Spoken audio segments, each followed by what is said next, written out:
Welcome to the Grow Strong Leaders podcast. I'm your host, Meredith Bell, and I interview business leaders who are committed to their own growth and the development of everyone on their team. If you enjoy my podcast, be sure to subscribe and rate it on your favorite podcast platform. Welcome back to another episode of the Grow Strong Leaders podcast. I want to start with a startling statistic. According to Harvard Business Review, 95% of a company's employees are unaware of or don't understand its strategy. Now, let that sink in. If so many people don't understand the strategy, what exactly are they executing? If you have seen this happen in your own organization, you are in for a treat today because my guest has clear, practical answers for solving this problem. I'm delighted to welcome Tim Ohai. Tim, welcome to my show. Aloha, Meredith. It's so good to see you. Yes, Tim is joining us from Hawaii.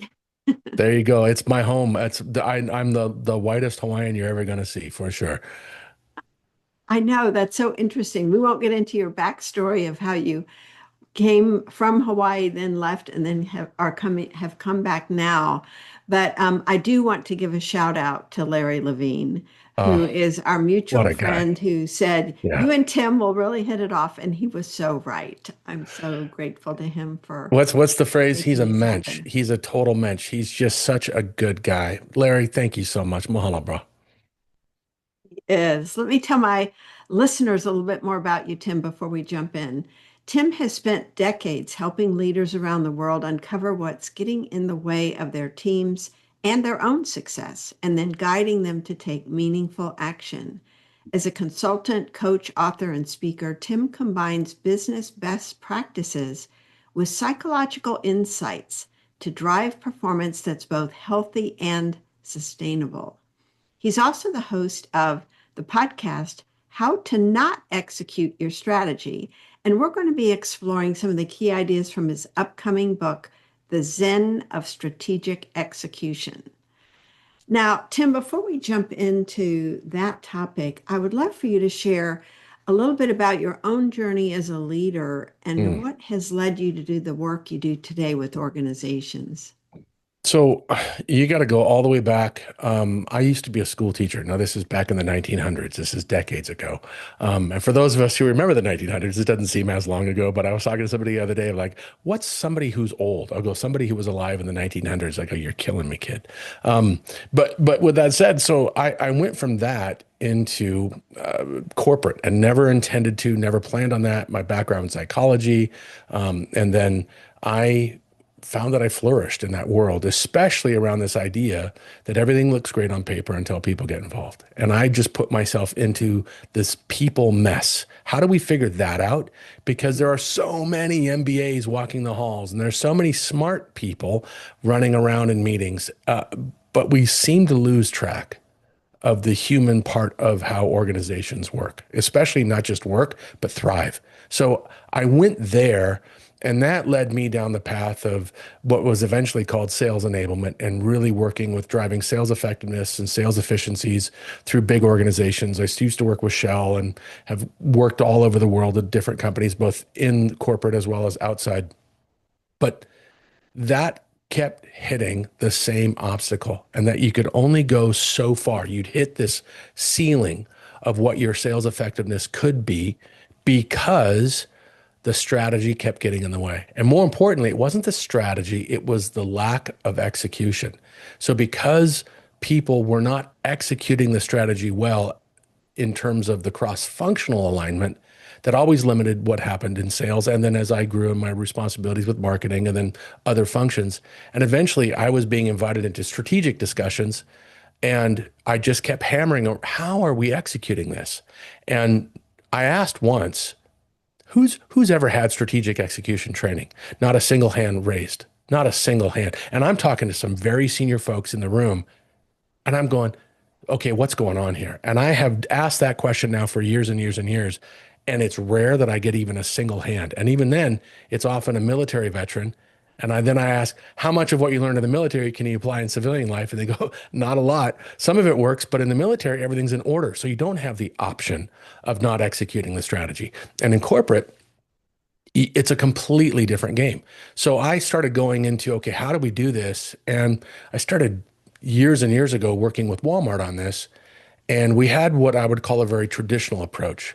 But that has evolved because I kept finding the single biggest problem was the definition of strategy. Most people assume strategy is a plan to achieve a targeted outcome. And I found a lot of project management, Gantt charts, and all that stuff, and project charters were all attached to execution, and it wasn't working. As a matter of fact, it was generating waste and dysfunction. And so I went back, and Henry Mintzberg has a phenomenal definition of strategy that it's a series of decisions we make in order to achieve an outcome. And that resonated with me. It resonated with everybody I knew who was great at execution. Every military veteran I ever talked to, they all said the same thing. They go, that's what it's about. It's about the decisions you make in real time. And I said, therefore, if strategy is a decision-making discipline, so is execution. So I locked in on how do we make decisions? What gets in the way of making great decisions? Because if we make great decisions, we can handle disruptions. We can handle changes. We can handle tariffs and COVID and Ukraine and all the other different things because we know how to adjust on the fly. Wow, that's such a great answer. And of course, it makes me have more questions. So, in your mind, and I love that you're talking about strategy being based on decisions instead of planning. So, what's the difference in what happens when you're focused on the decision-making process versus the plans? So first and foremost, and that's a great question. The first and foremost, we have to understand this concept of resulting. And Annie Duke, a former professional poker player, now expert in decision-making science, came up with this phrase based on her experience in poker that you can make the right decision and it may or may not deliver the hand because there is random chance. That's what makes gambling gambling. And that at the same time, you can make absolutely the wrong move and win. And you think, oh, I'm great at poker. And she goes, no, no, no. If you're going to be a pro, you have to make good decisions and trust the results are going to be the results. But you can't rely on luck. Those are the people who, go to Vegas and lose everything every time they go. That's how that city got to be so big, was everybody thought, well, I had a great night. I'll just do it again the next night. And they lose not only everything they won, but everything that they had in their pocket to go with it.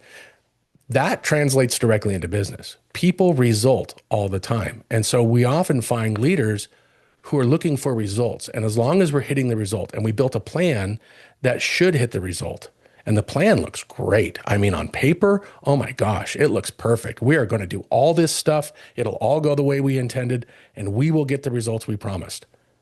Well, reality doesn't work that way. Nothing goes according to plan. And with then that stress that then kicks in starts hijacking our decision making. And now we start doing things we shouldn't be doing as leaders, as players, as individuals, as sellers, as buyers, as the whole ecosystem expands into every single human involved. Stress is now hijacking decision making, and we're either doubling down on a plan that no longer works, we're undoing a plan that may still be valid, but we don't know how to adjust it properly, or we're completely going into another different direction and just going and doing something else or adding on top of, or all this complexity kicks in. And by the time that calendar year is done, what we're doing is so confusing. It's so lost. It's no wonder 95% of all employees don't understand or are even aware of what the company strategy is. What's different when you start and look at it from the lens of decision making? So when you go into decision making, you start then uncovering what's getting in the way of making great decisions, not what's getting in the way of the plan. And that's critical. When we think about how we make decisions and the things that contribute to that, we hear things like culture, we hear accountability, we hear those big buttons. And frankly, the culture topic on Amazon and the accountability topic on Amazon are huge. But I cannot have great culture if I don't have healthy accountability. Let's agree with that. But I found that if you want healthy accountability, you actually need to go a click before that and get a really solid engagement.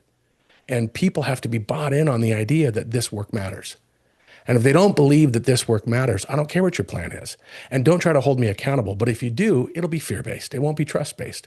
So instead of me actually showing you what's really going on, I'm going to hide, I'm going to deflect, I'm going to maybe even push distractions forward to make you think, oh, things are fine over here. Don't look over there. And now leaders think everything's going according to plan, but we don't even have an engaged workforce. And therefore, we have no accountability. And therefore, our culture is the outcome of that. It's not what we put on the poster. But if you go two steps further, now you start really changing the game. Because for me to have a highly engaged team, I have to empower them first. I have to make sure they have the people, the time, the energy, and the resources to do the job that I've expected them to do. But for me to empower really effectively, the most important piece, and this is where we'll probably spend some time talking today, I have to provide clarity. Because if I don't have that clarity, well, in the absence of information, people make up their own. People literally just create their own definition of clarity. They'll create their own definition of what's a priority. They'll create their own definition of goals, or more often, they'll do what I call plus goals. They'll add goals on to whatever the strategy was, and their department's going to get even shinier or more effective because we're also doing these other things. Well, that means we're going to be sucking resources away from other priorities in order to do those other things. And now, in the example of sales, sales needs help from IT. Well, IT can't do that because they're too busy doing this other thing. That's not a priority because the strategy says we have to have market growth of X% this year for this company to keep going. Now you have conflict, and now plans start fighting each other, and they're starting to make the discussion more about power and who has control of the plan rather than, hey, let's come together, let's figure this out, and let's make a great decision. And that mindset has to be embedded from the very most senior role all the way through to the front lines. Because if you try to do that, let's say mid-level and below, you're going to create conflict with your senior leaders who are going to say, yeah, that's great, make good decisions, but you better follow the plan. And now you're back to this wicked downward spiral. So let's take that clarity piece back, because I think this is something we do want to explore more closely. What do you mean by clarity, especially as it relates to strategic execution? Yeah. So I won't say that clarity is a clear strategy. I want to make strategy separate from execution, but I will say clarity it starts at the handoff. So let's say we have a leadership team or even a business owner who's really hard to figure out, okay, what do we need to do for the next 3 years, maybe 5 years? Although right now, shucks, I can't. I would say 1 year. You'll be lucky if you can figure out the next 2 quarters. Goodness, how's your stock portfolio looking right now? As an example. So with that said, we have strategy. Let's assume strategy is good. Let's not assume strategy is bad. Let's also assume there are probably gaps in the strategy that will be exposed as time progresses. That's fine. That's why we want to create great decision-making, not plans. Because if we can make great decision-making happen, those gaps will be addressed when they're revealed. So I start with number one, and this is my own experience, but I found it was the single fastest way to determine if the strategy is ready to execute. And I ask, what's the scope of disruption that you want for the organization? And there's two forms. There's optimization and transformation. Optimization, we're minimizing waste. We are eliminating disruption. We are looking for ways to clean things up, do it more efficiently, to do it cheaper, to do all those other things that come into play. That is optimization. Transformation, true transformation generates disruption. It says we're going to generate waste. It's okay if we fumble ourselves over ourselves in delivering a product that's never gone to market before. It's okay if we have some cross-functional conflict as we figure this out, trying to take care of our top customers. It's okay if we have these things, or it's okay if we leave the waste we've identified alone and let it fester for another year or even another 2 quarters while we figure this thing out, because once this is figured out, then we can go work on that. Most leaders have never been asked that question. They just say, we're going to transform the organization. And then they talk about all the waste elimination things we're going to do. And I'm like, you're not transforming anything. You're optimizing everything. So be clear to folks, because if you think we're supposed to transform, You will prioritize accordingly. If I think we're going to optimize, I will prioritize accordingly. And already we're going to have conflict because that scope of disruption leads directly into how we prioritize.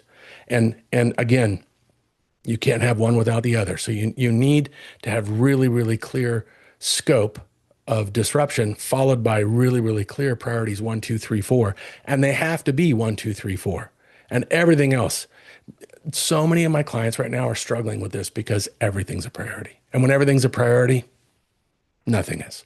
Mhm. So that prioritization piece becomes so critical to them bring the scope to life because now you see if people really understand it. If they understand the priorities and they understand the scope, it will look aligned. You will see people willing to put their hand down and say, okay, we're going to take that pet project I wanted to push. We'll let it go for another year or we'll let it go for another quarter, whatever the decision is. And that then leads the door into alignment around goals and roles. But that's tertiary. I'll come back to that later.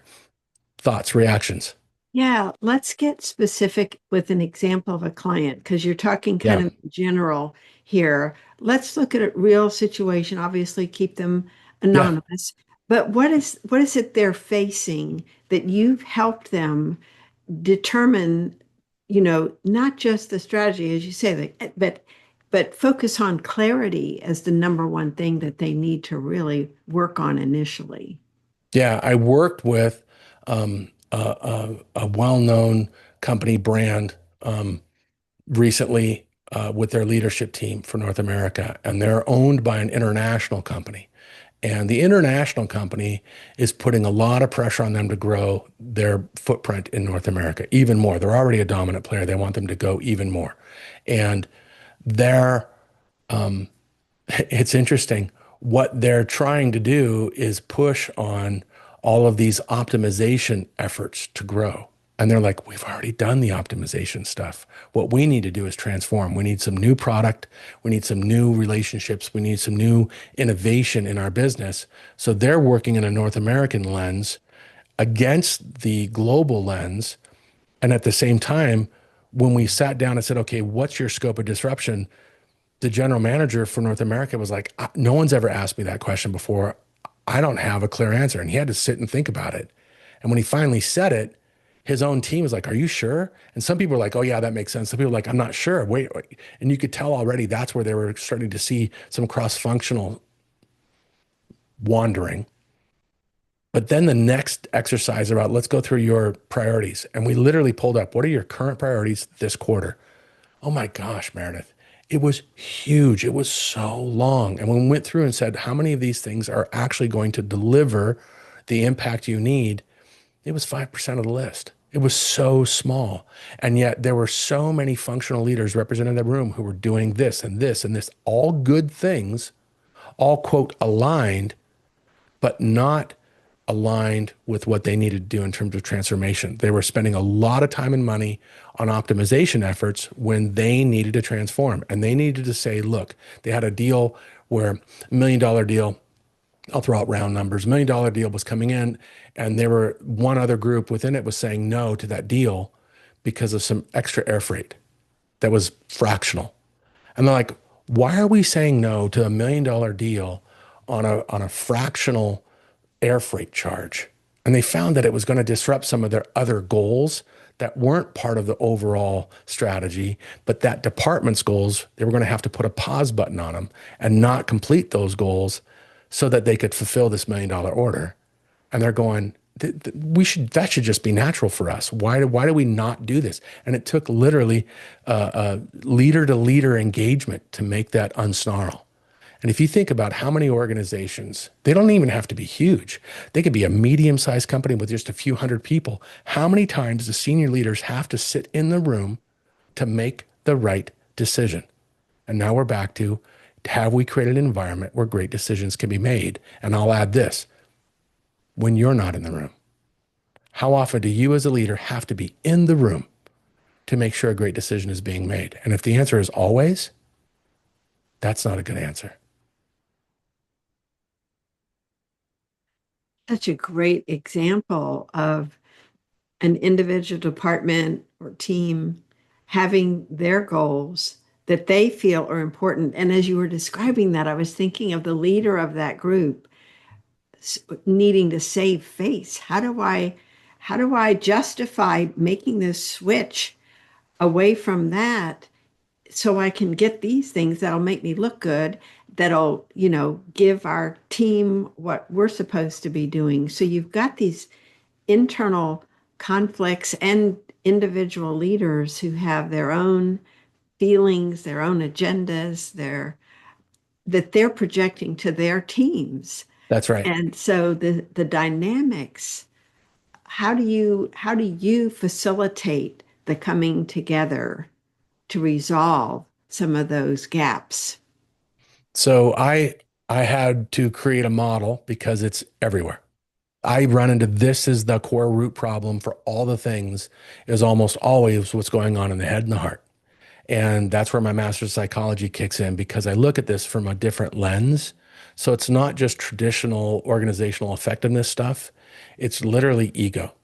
And I don't mean ego in a bad sense. I mean ego in the very technical, psychological sense. Ego is our sense of self. It's who we think we are and who we believe we are. And the leaders that I was just talking about, great people. They're really, really cool, nice, smart, hardworking leaders. I would be delighted to be in their organization. But our egos have a way of blinding us to seeing things. They have a way of limiting our aperture so that when we see things, we only see so much and we over focus over here and we miss things over there.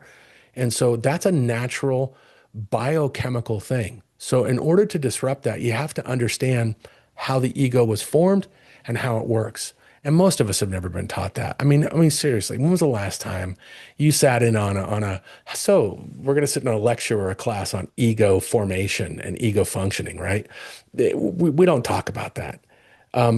If I were to simplify it, I'll say this. We all have core drives, and three core drives are universal. We all want to be competent. We all want to be good at something.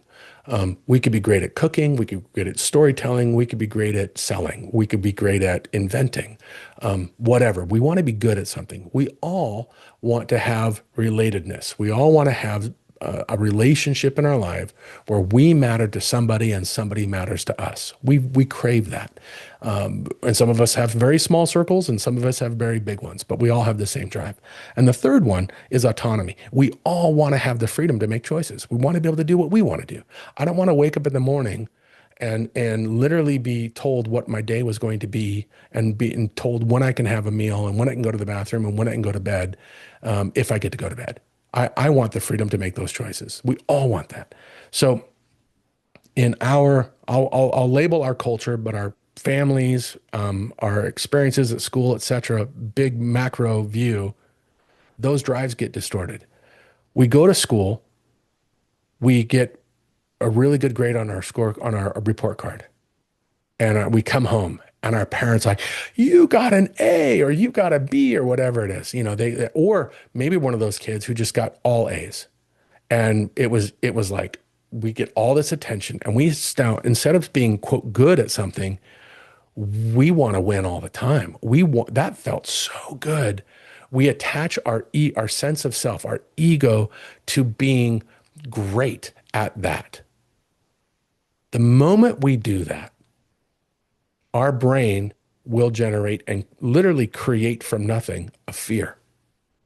And that desire to be, successful will literally create a fear of failing. And now you generate this loop. You get this loop where you did something so well, it felt good. The dopamine surged in your head. Everything else happened.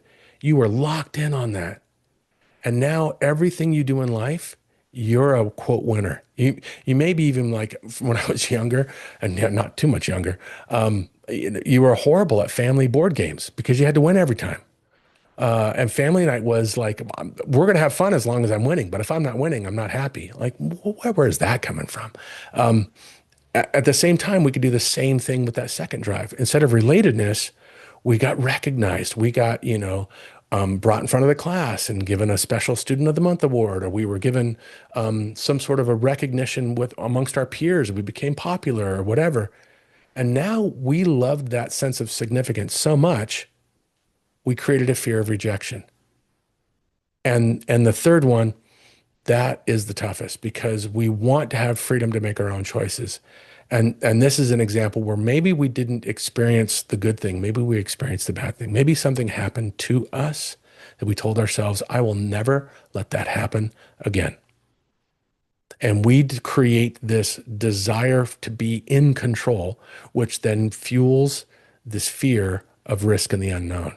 And those three loops are what I see all the time in my own life, the life of my kids, the life of my clients, the life of my friends. It's a human dynamic. We have these loops that if we don't learn how to master those, they will literally push us into fear-based decision making. And now, what you were talking about, I will grip and hold on tighter to what my goal was at the risk of the greater good because I promised myself I would be successful. I promised myself that I would stand out, and I promised myself that I would be in control. And now I'm breaking personal promises to myself as a leader and as a human, and I can't begin to even think about doing that. And now you take that to a board, you take that to a group of VPs, you take that to a group of department heads, you take it to a sales team or an IT coding team, or everybody's got this going on. And now this chemistry is turning toxic and dysfunctional. Could relate to all the things you were talking about in terms of people I know or things within myself that I recognize. So you're right. There are all these dynamics. And while they're common across all these different organizations that you work with, they still create issues. And so without putting on a psychologist hat, I'm thinking about leaders who are faced with situations where people are defending their territory because of the various drivers that are happening. What are some things that a leader could do that would make it feel safer for the other individual to release some of that need to control or approval or all those other things that might be Yeah. driving them? That's why I blend strategic execution with this ego fear loop together because if I try to just go after somebody's ego fear loop, I might as well send them to therapy. I mean, honestly, if you're going to do the work, do the work. But what I can do in a work environment is I can actually create a space where I relieve some of the pressure. I actually create a space where there's less stress because we've generated clarity and empowerment. And just generating clarity and empowerment calms people down.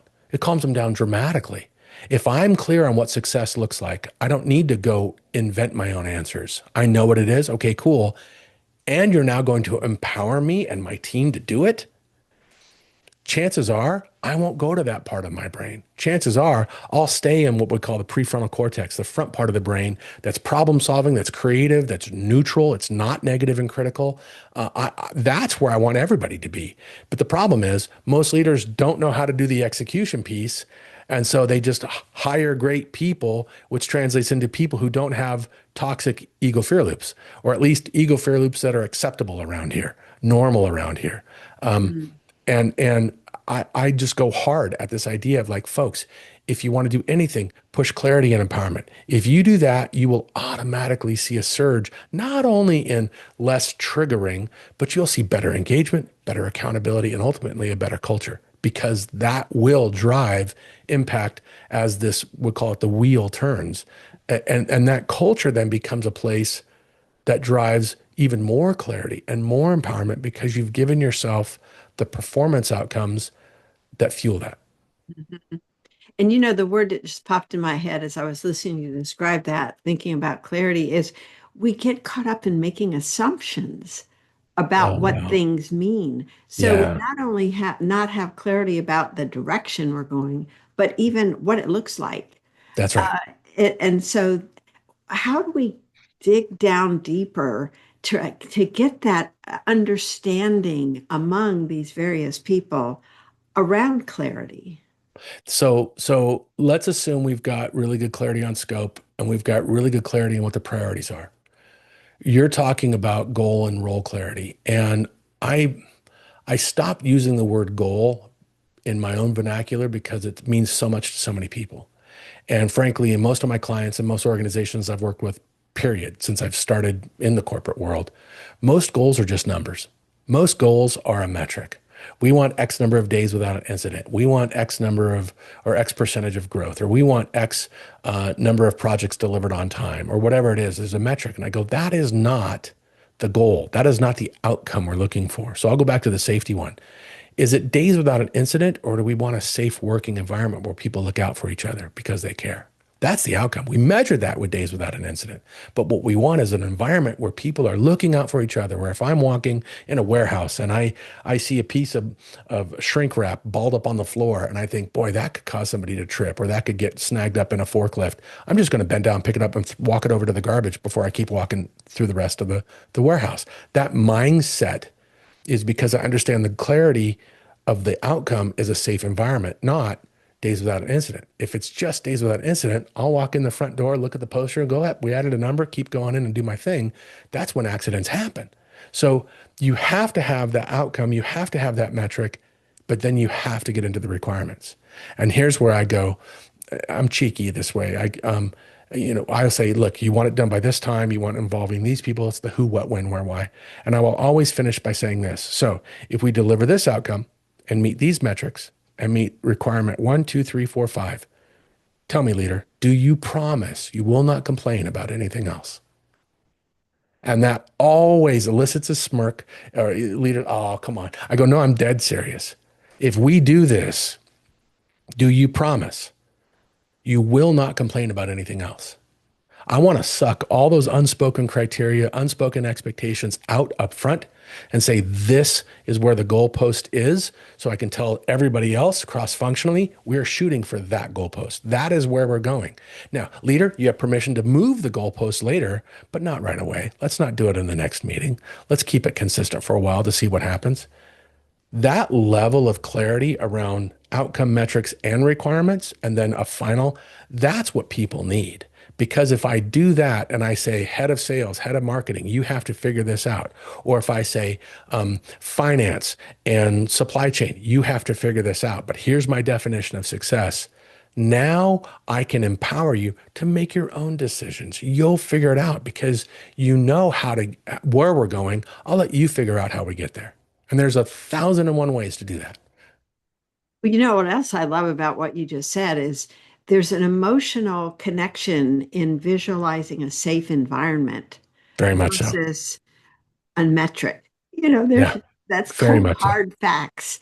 And if you want to really touch people's hearts, you can't limit yourself to metrics alone. No, and again, you go back to what we were talking about. How do you avoid triggering the dark part of our personalities? Well, create clarity and then empower people to meet those expectations. The dark part of our personality, for most of us, not all of us, but for most of us, literally won't even need to come out of the closet. It just stays in the dark. It's like, oh, you don't need me right now. I don't need you. I may need you when something really bad is happening. And that's what I say. I make peace with that part of you because that part of you exists for a reason. But like the analogy I use is I love walking, I love hiking. And when I lived in California, I'd go for walks in the hills. Then I was told, hey, look out for rattlesnakes.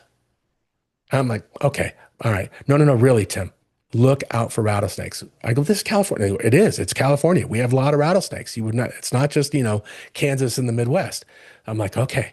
And I, for years would walk, never saw a rattlesnake. I'd hear stories, never saw one until one morning I'm walking back. I'm almost back to my car. And I had already walked this trail once, but it was when the sun was still coming up. And as I walked back, not 4 feet from my face, because I was on a hill that was like, the trail's in the middle, and the hill's going up your right side and down your left. And 4 feet from my face, I suddenly not only hear, but I felt the rattle of a rattlesnake. And if you've ever been around a real rattlesnake, it's not just a sound like the movies. You literally feel your bones in your inner ear just shaking and the side of my face. And I didn't stop and think, oh my gosh, what do I do? Is that a big snake? Is that a little snake? Should I back up? Should I go? I just bounced. And for a big guy like me, I was 10 feet past it so quickly. And then I looked back and I scared it and it was going down in its hole. It was just warming up in the morning. And that part of me, I need that emotive don't think, just act, just do something. It's fear-based 100%.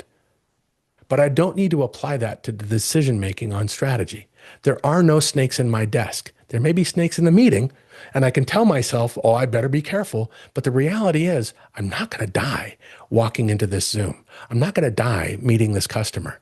I may have a tough time, but that's not the same. And I have to have clarity and empowerment going into those moments. And if I have that, even when the obstacles pop up and conflict happens, we're all on the same page. We'll figure it out. Just love what you're saying. There's so many areas of our lives where we just work ourselves up into a lather Mm. because Yeah, we lack the clarity and we don't take the time to stop and really think about what is it I really want? What is it I really need in this situation? We just work ourselves up, imagining all the negative things that could happen if something doesn't go the way we thought it ought to. Going back to planning, how yeah, much are we able to really successfully work through disruptions? And I think what I'm hearing you say through all this is the greater the clarity we have of our endpoint and where we want to be and what we want it to look like, the easier it is for us to then flex when these unexpected things come up because we can really see with clarity where it is we're going and we don't allow those to derail us. that's right. And my whole point with the strategic execution model that I've generated is you have all these good things to do, but you got to do them in the right order. Because if you do them in the wrong order, you're going to go right back to that slippery slope of generating tension and stress and all this other stuff. And the dark part of our personality will kick in. So, for example, don't go do a big culture thing until you've got accountability. And if your accountability is broken, your culture is broken. Make peace with that. Go figure out how to get your accountability on track before you start having culture moments. And culture, I mean, I know people have they have team meetings, they have culture moments, and they're meaningless on their team meetings because the culture they're in has very limited or poor, inconsistent accountability. So the culture comes across as fake. It comes across as a almost gaslighting because people go, yeah, that's what we say on the poster, but reality is that group over there doesn't ever help us, and we're struggling because they never help us. So go work on that. But before you work on accountability, work on engagement.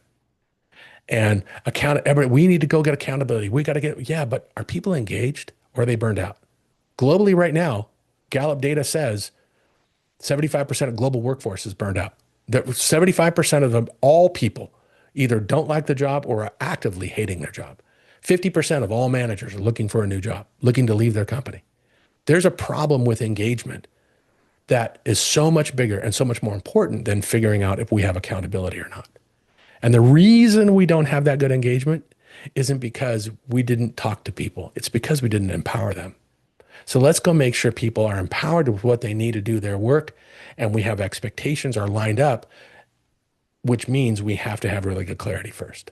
And that's the key. The whole key is sequencing the work and then putting your best foot in. Do the best you can with where you are in that sequence and trust the journey. One of the things because I've gotten a chance to read the first few draft chapters of your book, and I can hardly wait for the whole book to come out. And I want to encourage my listeners to grab it when it does come out, because Tim is such a great writer. He takes, to me, what could be a very academic sounding topic and makes it so real and just such a conversational tone. And yet there's such wisdom woven in there. I love that. Thank And you. one of the things you talk about is using the word steward instead of leader or even owner at times. Talk about the distinction you make between and among those words. Yeah, let's start with the owner one first, because I remember in my corporate career being told from the front stage by senior leaders, we want you to have an owner mindset. We want you to operate as if you own the business.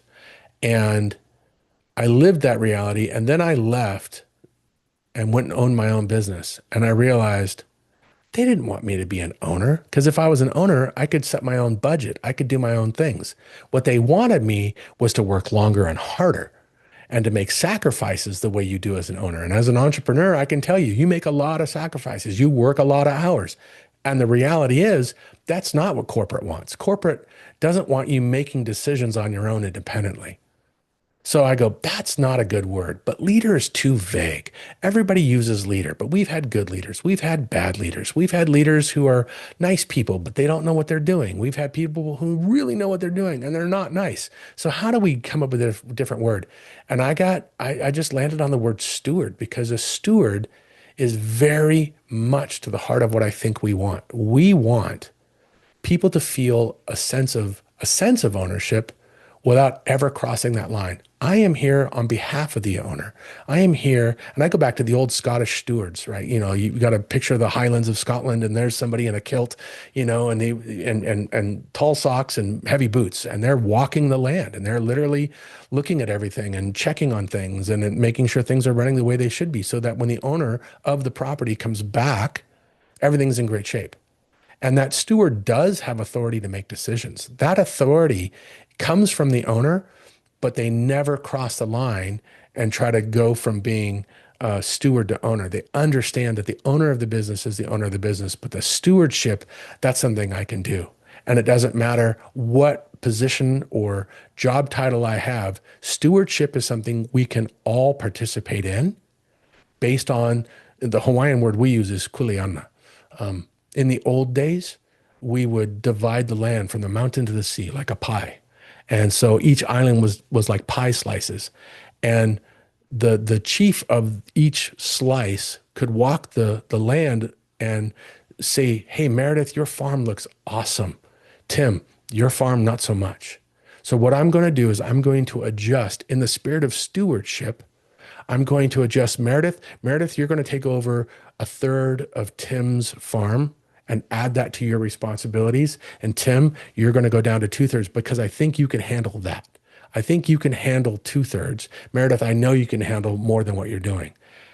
We never owned what we had. We stewarded what we had. And when somebody came along and said, hey, your stewardship is doing great or your stewardship not so much, I just right size it.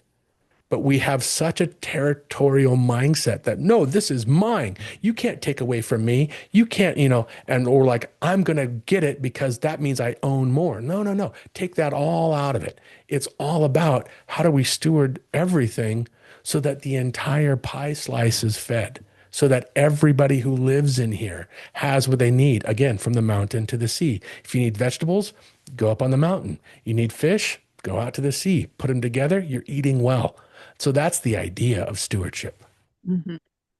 I just love that because it has a different sense to it in Mm, terms, and in a way, it feels lighter and yet carries responsibilities with it, but in service to others. I that's right. think that's the key thing, and that's where you can set aside that ego piece in order to be of service in the spirit of serving the entire organization, the entire That's right. community, whoever the entire group might be. Tim, this has been so fun. I have so appreciated the insights you have shared, and I'm really eager for your book to come out. I want to just acknowledge the wonderful work you're doing, helping to open the eyes of people who are trying their best, but they don't have the clarity, and you are helping them gain that.